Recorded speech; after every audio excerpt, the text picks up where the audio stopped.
El mensaje de hoy está basado en uno de los pasajes más leídos por muchos de nosotros. Esto es uno de los textos más bonitos que tiene la Biblia y que usamos en momentos típicamente cuando tú y yo queremos sentir paz. En los 1800, Charlotte Elliott, que fue una escritora, una poetisa, que escribió varios himnos, 150 himnos según tengo entendido, y que era de Inglaterra. En los 1800 escribió un himno que decía: cristiano, no busques aún el reposo, despójate de tus sueños de comodidad, tú estás en medio de enemigos, vela y ora. Principados y potestades, sin que los veas, están esperando las horas en las que tú no estés alerta. Vela y ora. Vela como si de eso dependiera todo el día. Ora para que Dios envíe ayuda. Vela y ora y no desmayes. Y este himno apunta a una realidad, y es que las batallas que enfrentamos solamente se pueden enfrentar orando. Y el tema de hoy es: no te preocupes, ocúpate y ora. Y acompáñame por favor a Filipenses 4, versículo del 6 al 7. Y ese es el pasaje del cual te hablé. Dice: por nada estén afanosos, antes bien, en todo, mediante oración y súplica con acción de gracias, sean dadas a conocer sus peticiones delante de Dios.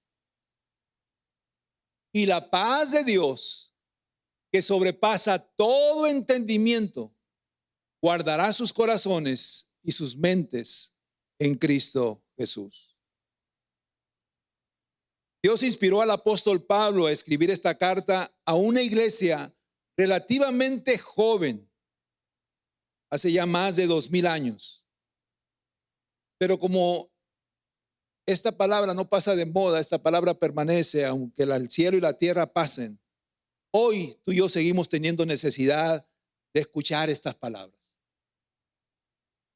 ¿Cuántas veces hemos leído estos versículos? ¿Cuántas veces los hemos usado para darle paz a otros o incluso sentir paz nosotros mismos? Muchos lo sabemos de memoria, otros lo repetimos y repetimos, sobre todo en la parte donde dice: por nada estemos afanosos, por nada. Y creemos que al repetirlo, eso va a surtir algún tipo de efecto, ¿verdad? Como si fuera un amuleto. Por nada debo de estar afanoso, por nada debo de estar afanoso. Al contrario, debo de sentir paz, la paz que sobrepasa todo entendimiento. Y creemos que por recitarlo de memoria, nuestros problemas van a ser resueltos y que nuestra mente y nuestro corazón va a ser aplacado. Y mi deseo el día de hoy es que nosotros tengamos un mejor entendimiento de estos dos versículos que leímos y que podamos nosotros acomodar este pasaje en el lugar que le corresponde, con más entendimiento. Es muy común que a veces pasemos por alto pasajes que ya leímos, que hemos leído una y otra vez, sobre todo cuando llegamos a esta edad, así como Abelino. Cuando llegamos a esta edad en donde no retenemos a veces mucho en el disco duro, la verdad. Y a veces no te detienes en cosas que ya sabes de memoria y dices tú: no, esto yo me lo sé de memoria, necesito escuchar otro porque necesito que mi disco duro esté funcionando bien. Si me queda poca memoria, poca capacidad, pues ver cosas nuevas. A veces pensamos así, ¿verdad? Pero la verdad es que a veces hay pasajes en la Biblia que, aunque ya lo hemos leído y releído y nos hemos detenido, a veces el Espíritu Santo nos va a revelar algo nuevo en ese pasaje. Nos va a dar un mejor entendimiento de ese pasaje. una mejor aplicación para nuestra vida sobre ese pasaje. Y a veces es importante detenernos. Recordemos que el que diseñó nuestro cerebro, que nos creó, nos dejó instrucciones de que su palabra, su ley, sus principios deben de ser repetidos. ¿Cuándo? Ahí lo dice Deuteronomio 6. Al acostarnos, a levantarnos de día y de noche en nuestra casa, en la calle, colocarlos en lugares donde nosotros podamos verlos para que no se nos olvide su palabra. Yo tengo una hermana que desde que sus niños estaban chiquitos, por toda su casa, usted podía ver su casa, parecía un periódico. Por todos lados tenía textos bíblicos. Iba al baño y cuando usaba el baño, al levantarte también estaba digo, ni en el baño puede estar a gusto aquí. Por todos lados tenía textos bíblicos, pero sus hijos se los aprendieron de memoria. Qué importante es la pedagogía, ¿verdad? Estar repitiendo, sobre todo la palabra de Dios. En lo particular, cuando estoy estudiando un mensaje, me gusta ver diferentes versiones de la Biblia, porque si no cambia la esencia, el contenido del mensaje, puedo usar la que más entienda. Y este pasaje de Filipenses que acabamos de leer tiene muchas palabras que en las diferentes versiones no cambian. Por ejemplo, en el versículo 6 hay dos palabras que no cambian en ninguna versión, y es la palabra nada y todo. Son las más profundas teológicamente hablando. Nada y todo. La iglesia de Filipos fue la primera iglesia que plantó el apóstol Pablo en Macedonia, por lo tanto en Europa. Esa plantación fue muy particular porque esa plantación Pablo no la hizo producto de un estudio de campo, viendo el potencial de esa área para crecer, tampoco de una estrategia estudiada por un equipo misionero, sino que fue algo donde el Espíritu Santo lo guió específicamente en ese lugar. Vamos a echar un vistazo para ver cómo inicia esta iglesia. Y el inicio de esta iglesia se encuentra en Hechos 16. Versículo del 6 al 10. Dice, pasaron por la región de Frigia y Galacia, habiendo sido impedidos por el Espíritu Santo de hablar la palabra en Asia. Y cuando llegaron a Misia, intentaron ir a Bitinia, pero el Espíritu de Jesús no se lo permitió. Entonces, pasando por Misia, descendieron a Troas. Por la noche se le mostró a Pablo una visión. Un hombre de Macedonia estaba de pie suplicándole, pasa a Macedonia y ayúdanos. Cuando tuvo la visión, enseguida procuramos ir a Macedonia, persuadidos de que Dios nos había llamado para anunciarles el evangelio. Qué importante es que nosotros nos dejemos guiar por el Espíritu Santo. Que el Espíritu Santo verdaderamente sea el que guíe todo lo que hacemos en su obra. Porque no son nuestras estrategias las que son efectivas, sino la guianza en todo lo que hacemos, lo que verdaderamente va a dar fruto por medio del Espíritu Santo. Porque es la obra del Espíritu Santo lo que hace que todo suceda, que todo se logre dentro del plan y el propósito de Dios para los suyos. El Espíritu Santo le dijo a Pablo, no es por aquí, tampoco es por allá, Pablo, es por donde yo te lo voy a mostrar. Y todos esos rincones que menciona este pasaje actualmente es allí donde se encuentra Turquía. Pero el Espíritu Santo le dijo, no es en Asia, no es en Asia. Lo llevó a Macedonia. Y miren el proceso de la plantación de esta iglesia. Primero inicia con un estudio bíblico al lado de un río en donde solamente iban mujeres, y eso lo puede usted ver en Hechos capítulo 16 que acabamos de leer. Y es ahí donde se convierte una mujer comerciante llamada Lidia. Dice la escritura que era vendedora de telas púrpura. De pronto hubo un problema con una de ellas que era esclava y tenía un demonio de adivinación. Pablo expulsa al demonio y se echa un tremendo problemón con los dueños de la joven. Luego Pablo y Silas son azotados y los meten presos, y a medianoche, estando ellos cantando, Dios manda un terremoto que abran las puertas de los calabozos. El jefe de la cárcel cree que los presos se han escapado y amenaza con matarlo, y Pablo lo evita en ese momento. El carcelero se convierte juntamente con toda su familia, y es ahí donde se arma todo el equipo. Pablo deja instalado el equipo de plantación de esa iglesia, formado por un grupo de mujeres lideradas por Lidia, un carcelero romano recién convertido y toda su familia, y es ahí precisamente el brote de la iglesia de Filipos. No muy organizado que digamos, ¿verdad? Pero así comienza la iglesia de Filipos. Y a pesar de que quizás todo pasó de una manera sin estructura, pudiéramos decir. No hubo un estudio de campo. No hubo una estrategia de crecimiento. No hubo un marketing. Sin embargo, esa iglesia, con ese tipo de discípulos que acabo de mencionar, mostró una gran generosidad constante en la vida de Pablo. Dice Pablo que ellos lo mantuvieron económicamente cuando estuvo en Tesalónica y más adelante cuando estuvo en Corinto.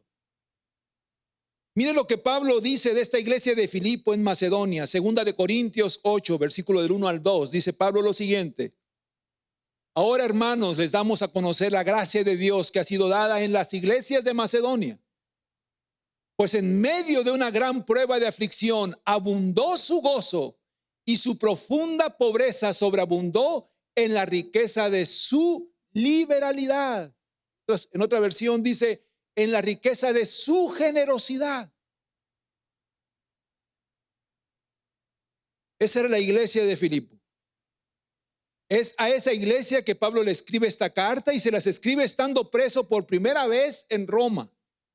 Pablo menciona algunas razones por las que tenía que escribir esta carta. En primer lugar, él quería mostrar su gratitud a la iglesia de los filipenses por la ayuda que él había recibido a pesar de los problemas que estaban pasando. Él quería decirles cómo estaba su situación también de su encarcelamiento en Roma. Eso lo dice la carta.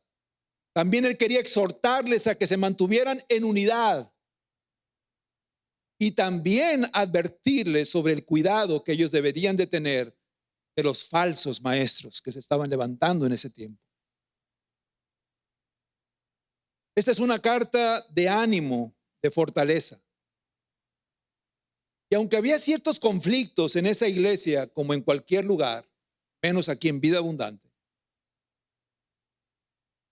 Pablo se sentía orgulloso de esa iglesia.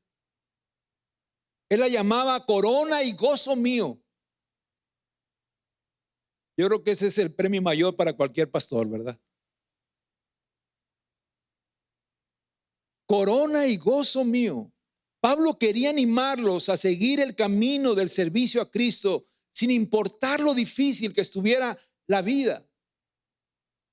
Él usaba sus propias experiencias estando encarcelado para decirles que estaba gozoso por la obra que Dios estaba haciendo en medio de su prisión. Y es en ese contexto que Pablo escribe este capítulo 4, encarcelado por primera vez en Roma, viendo sus aflicciones, pero también teniendo una gran gratitud por esa iglesia, un gran amor por esa iglesia. Él escribe este capítulo 4. El autor preso, pasando las de Caín, como decimos, pero gozoso. Y el destinatario, una iglesia pobre, con muchas dificultades, pero muy generosa. Y es a esa iglesia a la que Pablo le dice, Filipenses 4:6, por nada estén afanosos. Por nada estén afanosos. Y nada en el griego es nada. Lo que Pablo quiere hacerles ver claro es la necesidad de eliminar cualquier justificación que los pueda hacer sentir atribulados. Porque a veces nosotros buscamos diferentes razones para cual nosotros sentirnos afanados. Y eso es lo que Pablo quiere eliminar para sentirse atribulados. En otras palabras dice, ni la cárcel, ni las pruebas, ni las situaciones económicas precarias, ni las diferencias de opiniones entre ustedes, iglesia. Por nada, nada deben ustedes sentirse afanosos. Y vamos a desmenuzar esa palabra afanosos. La palabra original en griego para esa palabra es merimnao, que se traduce como estar ansioso, estar inquieto, estar preocupado. Y la etimología de esta palabra griega, la etimología es el estudio obviamente de la raíz autóctonas de cada palabra, ¿verdad? ¿De dónde proviene exactamente cada palabra? Y la raíz etimológica de esta palabra griega es una palabra compuesta. Meri, que viene de la palabra merizo, que significa dividir. Y nao, que viene de nous, que es mente. Lo que quiere decir es que afanoso, dentro de esa palabra compuesta, significa tener una mente dividida. Y el conocer el significado profundo de la palabra afanoso nos lleva a entender aún más este pasaje, porque ya no se trata solamente de estar preocupado, estar inquieto, ansioso, sino de tener una mente dividida. Una mente que pierde la capacidad de enfocarse en una sola cosa, una mente que está siendo jalada en muchas direcciones a causa de esas excesivas preocupaciones. Amén. Por ejemplo, cuando tú y yo estamos tan excesivamente preocupados, podemos estar aparentemente recostados en nuestro lecho. Iba a decir, no, en nuestro lecho. Ya terminaron los quehaceres del día. Vamos a descansar a nuestra alcoba. Nos acostamos y aparentemente vamos a dormir. Pero es ahí cuando de repente en tu mente surgen ciertos pensamientos. Mañana se vence la renta. Mañana también se vence la letra del carro. Tengo que ir al médico porque me salió un dolor medio raro. Mi esposa o mi esposo me dijo que hiciéramos un tiempo porque teníamos que platicar algo serio. Y ese momento que tú deberías de haber usado para reposo, comienza a inquietarte. Ay, amén.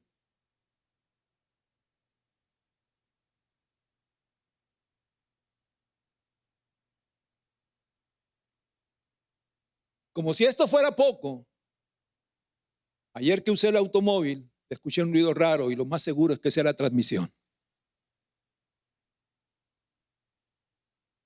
Que eso es lo más serio de todo lo que dije.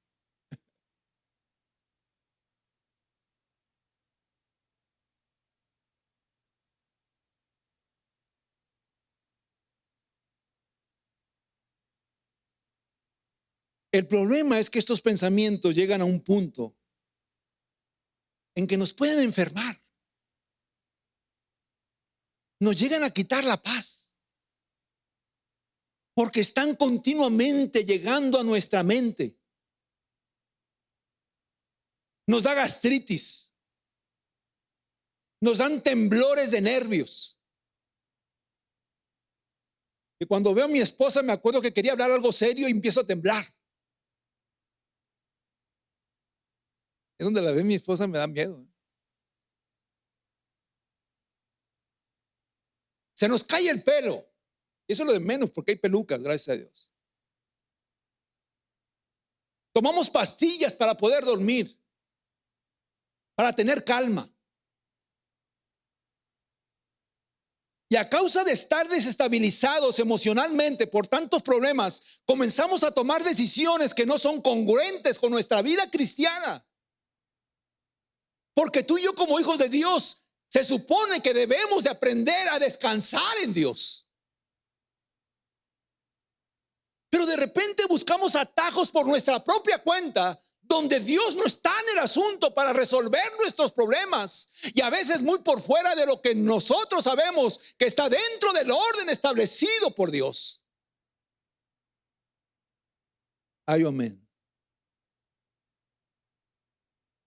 Incluso a muchos en estos cuadros de afán, muy común caer en depresión a causa de nuestra incapacidad humana de poderle hacerle frente a muchas cosas al mismo tiempo. Y la mayoría de las causas por la cual llegamos a este punto es que en su momento nosotros no le dimos importancia a cada una de ellas para atenderlas con diligencia. O no le dimos prioridad a cosas importantes que merecían toda nuestra atención. Amén. Nuestra vida personal, nuestra relación con Dios, descuidada. Mi vida matrimonial, descuidada. Mi vida familiar con mis hijos, descuidada. Mis economías, mis finanzas en completo desorden. Como no le dimos atención y nos enfocamos para resolverlas de una manera saludable, todo se convirtió en una bola de nieve que fue creciendo al punto de yo perder el control de lo que estaba pasando. Y ahora me encuentro sumergido en esos problemas y en esas preocupaciones.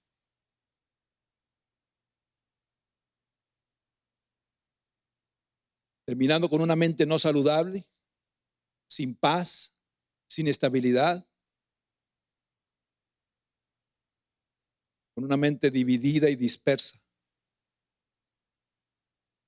Y eso, déjenme decirles que me pisa a mí en los callos. Me llega a mi propia persona. Porque aunque yo puedo definirme como una persona emocionalmente controlada, la verdad es que hay ocasiones en donde mi mente se encuentra atrapada en casos de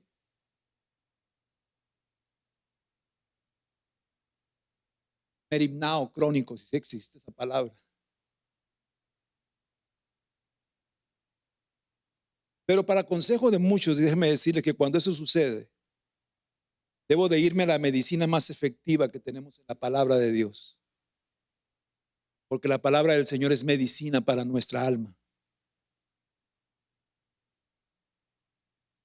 Y la palabra me dice en Isaías 26:3, lo que el Señor de alguna manera me hace sentir a mí en momentos difíciles. Tú guardarás, Señor, en perfecta paz a todos los que confían en ti, a todos los que concentran en ti sus pensamientos. ¿Quiere decir eso? Que yo tengo que aprender a filtrar los pensamientos. Porque vamos a tener pensamientos de todo tipo, buenos, malos, nocivos, tóxicos, de destrucción, de muerte, de todo tipo. Pero yo tengo que aprender a filtrar los pensamientos. Y no todo pensamiento nos conviene. Y el único que verdaderamente nos puede ayudar a tener perfecta paz en medio a veces de muchas situaciones que estamos pasando es nuestro Señor. Solamente tú, Señor, me puedes guardar en perfecta paz. Yo decido pensar solamente en lo que me edifica, lo que me fortalece, lo que me ayuda. El problema es que pareciera que entre más avanza la modernidad, una vida sobreocupada se ha convertido en algo normal, en algo común. El ser multitasking o ser workaholic, como le dicen, es algo que debemos de enorgullecernos de eso. Cuando la medicina dice lo contrario, según estudios, eso solamente nos lleva a una vida llena de estrés, con síntomas de poca salud, alta presión, gastritis, insomnio y arranques de ira. Una persona que no tiene control de sus emociones, que vive en completa tensión, en completo estrés, nunca está contento con nada. Inclusive llegan sus hijos: papá, ¿tienes tiempo para nosotros? Tengo que hacer esto, tengo que hacer allá, tengo problemas, tengo deudas, tengo responsabilidades. Nunca están contentos. No hay una estabilidad emocional interna. No disfrutan nada. Es la verdad. Es muy importante tener esa estabilidad, iglesia, para poder nosotros verdaderamente estar saludables. 2000 años atrás, Pablo ya sabía esto. Y es por eso que le está previniendo de eso mismo a los filipenses. Hermanos, dejen de cargar su mente a causa de tanto afán, porque eso solamente los va a llevar a una falta de salud y de paz sin lograr nada. Recuerden lo que Jesús mismo nos enseñó cuando dijo en Mateo 6:31 al 32. Así que no se preocupen por todo eso, diciendo: ¿qué comeremos? ¿Qué beberemos? ¿Qué ropa nos pondremos? Esas cosas dominan el pensamiento de los incrédulos, pero su Padre Celestial ya conoce todas sus necesidades. Y más adelante dice: mas buscad primeramente el reino de Dios y su justicia, y todas estas cosas que ustedes necesitan, el Señor las va a ir añadiendo. Enfóquense en las cosas de arriba.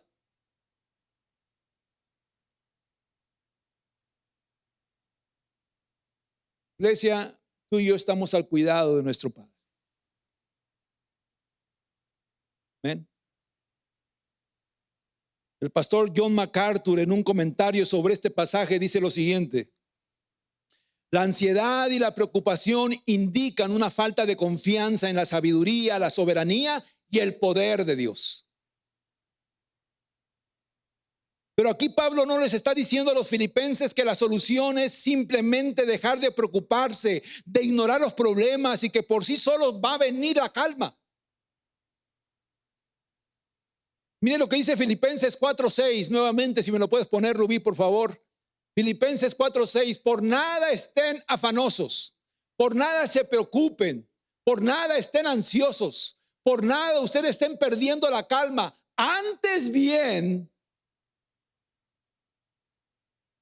y aquí la palabra antes bien viene de la palabra griega haya, que significa un cambio de lugar, algo opuesto. Una transición, ¿verdad?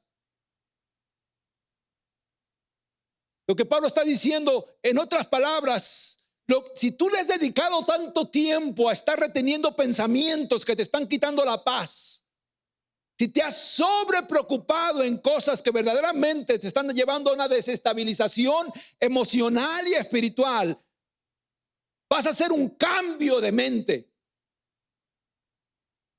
Vas a hacer una transición. O si me quieren entender más, mejor, vas a catasfixiar eso.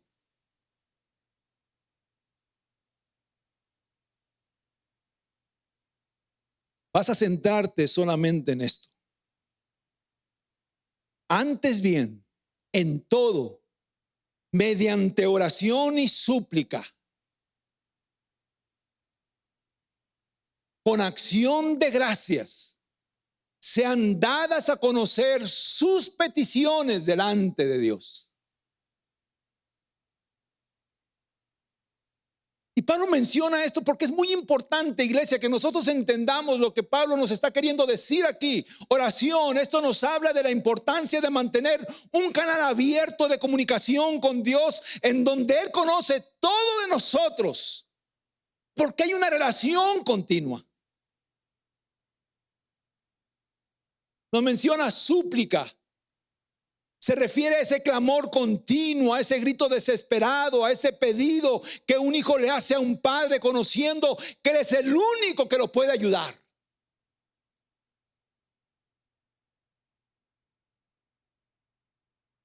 menciona acción de gracias. Se refiere a esa gratitud en la que debemos hablar con Dios, porque tenemos la certeza de que nuestra oración será escuchada y que la respuesta de Dios será la que mejor nos ayude para nuestro bien. Es muy importante que entendamos eso. La respuesta del Señor no es para cumplir nuestros caprichos. La respuesta del Señor no es para darnos todo lo que tú y yo pedimos. La respuesta del Señor es conforme a su voluntad. Pero al final tú y yo tenemos que aceptar que su voluntad es lo que más nos conviene a ti y a mí. Amén. Porque a veces nosotros queremos torcer las cosas. No, es que yo no quiero esta respuesta, pues esta es la respuesta para ti.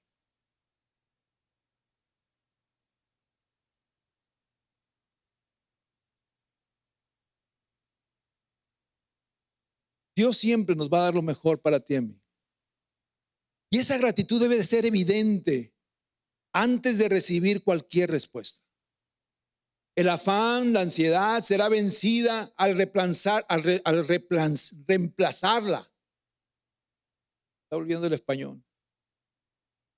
Al reemplazarla por la oración, la súplica y la gratitud. Eso nos va a llevar a buscar y concentrarnos en Dios en lugar de los problemas y los pensamientos que solamente nos están quitando la paz, y presentárselas a Dios. Presenten ustedes todo eso en oración y súplica delante de Dios. ¿Tú crees que el Señor no sabe lo que estás pasando? ¿Tú crees que el Señor no conoce absolutamente todas las cosas de tu vida? Claro que las conoce. Dice la palabra que antes de que tú y yo abramos nuestros labios, Él sabe lo que tú y yo necesitamos.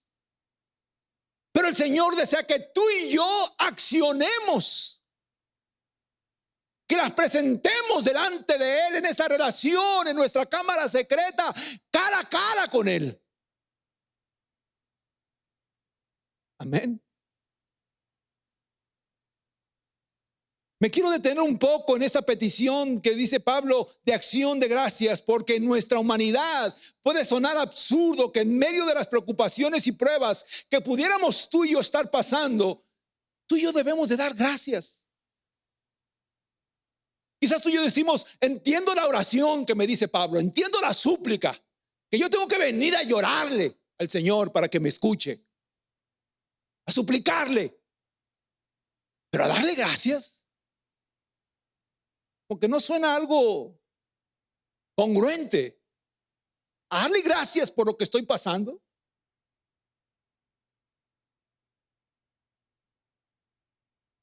La queja y la amargura viene cuando nos enfocamos en lo que no tenemos. Cuando nos olvidamos que Dios ha hecho mucho en el pasado por nosotros. Los momentos de oración de gratitud nos ayudan a reenfocarnos sobre quién es Dios y qué tan grandes son sus misericordias. Si tú y yo nos encontramos en una dificultad y nos encontramos ansiosos, preocupados, desesperados, tenemos que detenernos en ese momento. Ayer Magdalena lo decía, es en ese momento cuando tú y yo tenemos que adorar a Dios, aún en medio de las aflicciones, aún en medio de los problemas, de las dificultades. Y ella ponía como referencia a Pablo y Silas cuando ellos estaban encadenados en un cepo, en lo más profundo de un calabozo. Y que ellos dijeron, en lugar de quejarse por los azotes que habían recibido, comenzaron a adorar y a elevar cantos a Dios. Dice la escritura que fue ahí precisamente cuando vino un terremoto y todas las cadenas fueron sueltas. Es difícil. En nuestra humanidad, en nuestras emociones, pudiéramos decir, es difícil adorar a Dios en nuestras dificultades, pero para nosotros los hijos de Dios, debemos aprender a adorar a Dios en todo tiempo. Bendice, alma mía, al Señor, y no te olvides de ninguno de sus beneficios. Bendice, alma mía, al Señor, y bendiga todo mi ser su santo nombre. A veces vamos a tener que agarrar a nuestro mismo yo, a nuestra alma, aunque esté afligida, aunque esté atribulada, y decirle: siéntate ahí y aprende a recordar los beneficios de Dios.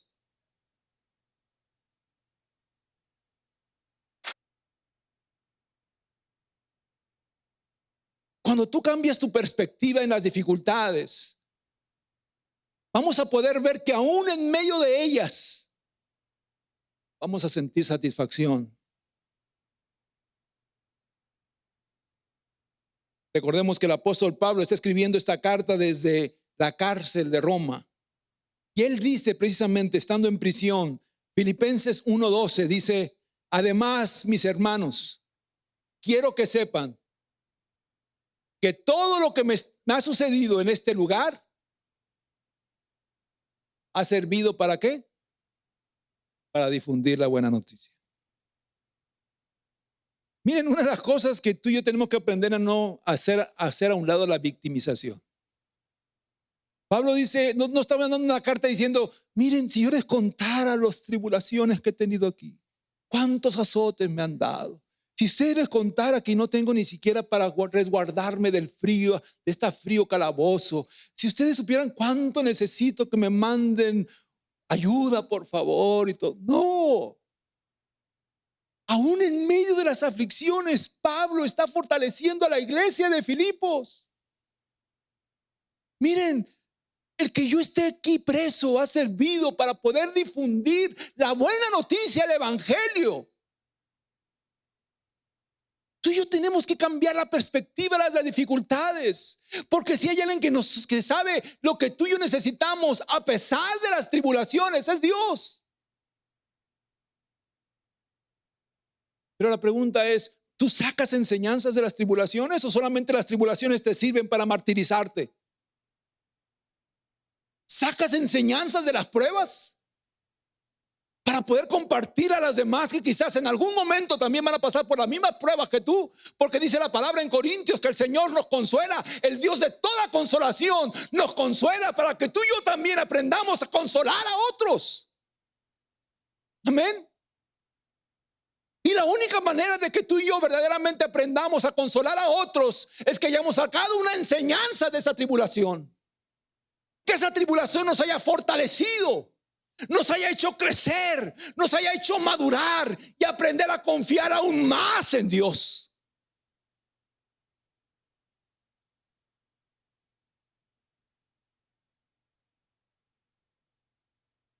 Y cuando llegamos ahí teniendo esta claridad, esa claridad que reflejan en sus caras, es entonces que podemos pasar a lo que dice el versículo 7. Dice el versículo 7, Filipenses 4:7. Y la paz de Dios, que sobrepasa todo entendimiento, guardará sus corazones y sus mentes en Cristo Jesús. Quizás para muchos nos hubiera encantado que el apóstol Pablo, ya sé que cuando se me apaga esto es porque ya quieren que me vaya. Al buen entendedor, pocas palabras. A muchos de nosotros nos hubiera encantado que Pablo hubiera escrito estos versículos diferentes. Que hubiera puesto: por nada estén afanosos, sino con oración y súplica y con acción de gracias sean dadas a conocer sus peticiones delante de Dios, y el poder de Dios que sobrepasa todo entendimiento, en un abrir y cerrar de ojos hará que todas tus pruebas, aflicciones y preocupaciones desaparezcan. Chulada, ¿verdad? Pero este pasaje no nos habla que nuestros problemas van a desaparecer. ¿Y sabes por qué? Porque Dios sabe que tú y yo lo necesitamos. ¿En dónde es donde tú y yo crecemos? ¿En dónde es donde tú y yo aprendemos a depender más de Dios? ¿Qué es lo que nos hace buscar al Señor con un mayor ímpetu, una mayor necesidad, con una mayor fuerza? Es la comodidad, ¿no? Son las pruebas, son las aflicciones. Por eso es que Santiago dice lo que dice en su carta, en el capítulo 1. Sean bienaventurados cuando ustedes pasen por diversas pruebas.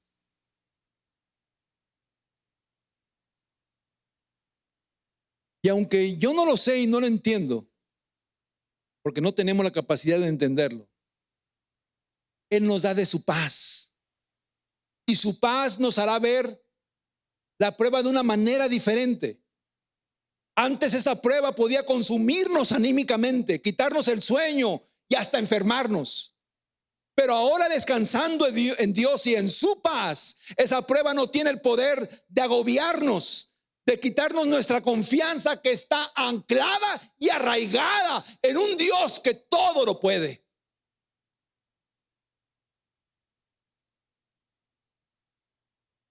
Y el término que se usa aquí para paz no se refiere a la ausencia de conflictos, sino que aún en medio de ellos habrá plenitud, tendremos bienestar y una armonía con Dios, lo que nos quiere decir que esa paz solamente puede venir de Dios. ¿Qué les dijo Jesús a sus discípulos? Mi paz os dejo, mi paz os doy. ¿Qué dijo al final? No como el mundo la da.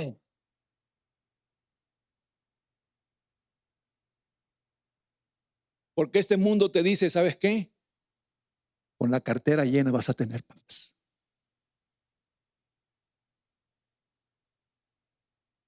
Con 60 horas a la semana de trabajo vas a tener paz.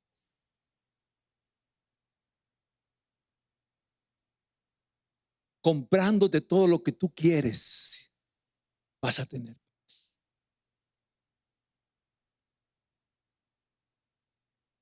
Y hemos comprobado que eso da paz.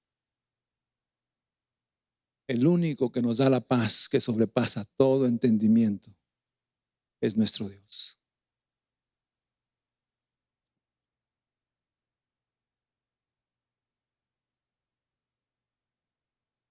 Porque no es una paz fabricada por nosotros mismos, sino que es una paz real, una paz verdadera.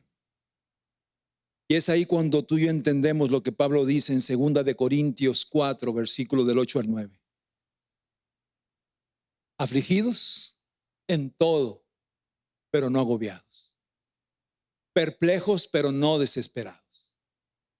Perseguidos, pero no abandonados. Derribados, pero no destruidos.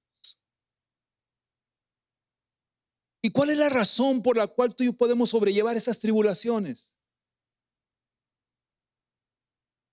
Porque tú y yo vivimos en una esperanza verdadera, entendiendo que este mundo no es nuestro hogar, que aunque a veces las situaciones de este mundo nos chicotean, nos salpican, nuestra esperanza verdadera está allá arriba, en Dios. De que no importa lo que podamos vivir en este mundo, por muy difícil que sea, lo que nos espera a ti y a mí del otro lado de la gloria es mucho mejor. Y que vale la pena seguir poniendo nuestra confianza en Dios. Amén. Vale la pena seguir poniendo nuestra confianza en Dios. Y que el poner mi confianza en Dios me da la paz que yo necesito. Una paz que sobrepasa todo entendimiento. ¿El sistema económico cambió? No. ¿La situación económica cambió? No. ¿La situación social cambió? No. ¿La política global cambió? No, no está cambiando. Pero mi Dios me da la paz que yo necesito para seguir confiando en Él.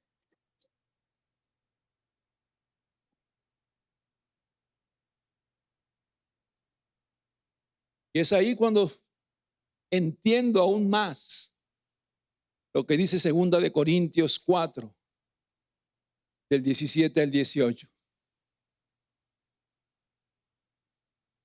Pues esta aflicción leve, y en la Reina Valera dice, pues esta aflicción momentánea, pasajera.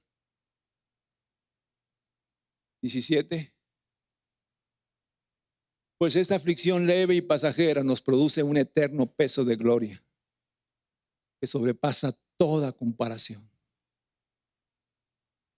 Al no poner nuestra vista en las cosas que se ven, sino en las que no se ven. Porque las cosas que se ven son temporales. Aún las aflicciones que puedas estar pasando son temporales. Pero las que no se ven son eternas.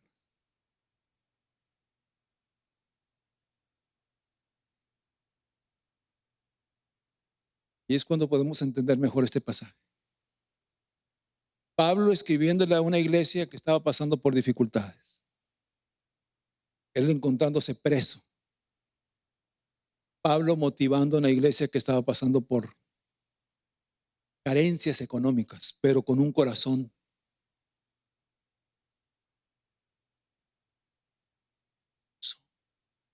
dispuesto a ayudar. No poniendo sus cosas en las cosas que no tenía. Cuando tú y yo nos enfocamos en las cosas que no tenemos, nos vamos a sentir cucarachas. Pero cuando enfocamos nuestros ojos en las riquezas en gloria, nos sentimos dichosos. Porque esas riquezas en gloria son las que están preparadas para ti y para mí. Todo lo que está en este mundo va a pasar. Todo. Pero nuestra esperanza eterna nos da los ánimos para seguir adelante. Es que cómo me quita el sueño mi trabajo. Cómo me quita el sueño los afanes, las preocupaciones, las broncas que tengo. Pastores, que se supiera lo que yo necesito para vivir en este mundo.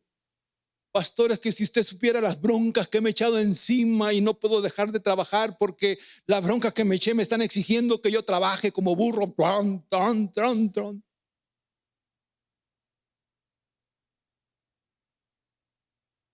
De afanes. Este mundo no es nuestro hogar. Pues decía Pablo, con abrigo y sustento, para mí eso está bien. De afanes. Lo mejor es estar bien con Dios. Lo mejor es que tú tengas esa esperanza viva. Que vivas de acuerdo a esa esperanza que está en Cristo Jesús. No en las cosas de este mundo. Voy a pedir que te pongas sobre tus pies, por favor.